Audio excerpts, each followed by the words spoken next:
రాజ్యసభ స్థానాలకు 12 స్థానాలకు సంబంధించి నోటిఫికేషన్ విడుదల చేసింది ఎన్నికల కమిషన్.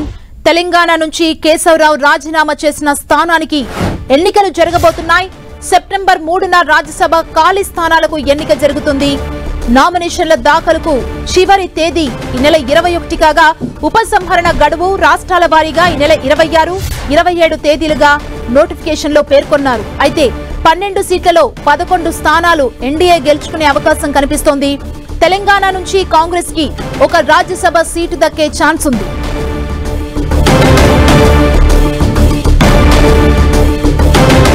రాజ్యసభ స్థానాలకు నోటిఫికేషన్ విడుదల చేసింది ఎన్నికల కమిషన్. ఇదే అంశానికి సంబంధించి మరింత సమాచారం మా ప్రతినిధి గోపి అందిస్తారు. గోపి,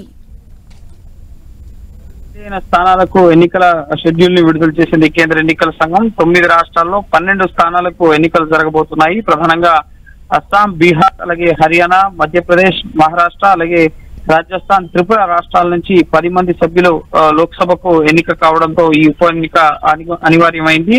అలాగే తెలంగాణ, ఒడిశా నుంచి ఒక్కొక్కరు తమ సభ్యత్వానికి రాజీనామా చేయడంతో ఎన్నికల నోటిఫికేషన్ విడుదల చేయడం జరిగింది. బీఆర్ఎస్ నుంచి, ప్రధానంగా తెలంగాణ నుంచి ఇటీవల బీఆర్ఎస్ నుంచి రాజీనామా చేసి కాంగ్రెస్ లో చేరిన తర్వాత తన రాజ్యసభ సభ్యత్వానికి కె కేశవరావు రాజీనామా చేయడం జరిగింది. దీంతో తెలంగాణలో ఎన్నిక అనివార్యమైంది. కాంగ్రెస్ నుంచి రాజ్యసభ సభ్యుడు ఎన్నికయ్యే అవకాశం కనిపిస్తోంది. ఈ నెల 14న, ఆగస్టు 14న రాజ్యసభ ఎన్నికలకు సంబంధించిన నోటిఫికేషన్ ను కేంద్ర ఎన్నికల సంఘం విడుదల చేయబోతోంది. అలాగే నామినేషన్ల దాఖలకు ఇటు ఆగస్టు 21వ తేదీన చివరి తేదీగా నిర్ణయించడం జరిగింది.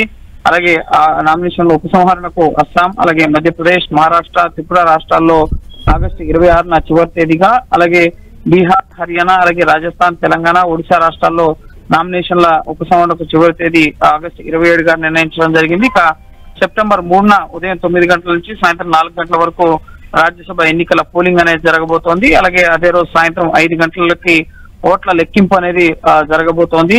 పూర్తిగా 12 సీట్లలో 11 సీట్లను ఎన్డీఏ భాగస్వామ్య పక్షాలు గెలుచుకోబోతున్నాయి. ఒక్క స్థానం మాత్రం కాంగ్రెస్ ఇటు తెలంగాణ నుంచి కె కేశవరావు రాజీనామా చేసిన స్థానం నుంచి ప్రస్తుతం కాంగ్రెస్ పార్టీకి అసెంబ్లీలో పూర్తిస్థాయి మెజార్టీ ఉంది కాబట్టి ఇటు ఒక స్థానాన్ని ఇటు కాంగ్రెస్ గెలుచుకునే అవకాశం కనిపిస్తోంది. సో మొత్తం 12 స్థానాలకు సంబంధించి సెప్టెంబర్ 3న ఎన్నిక అనేది జరగబోతోంది.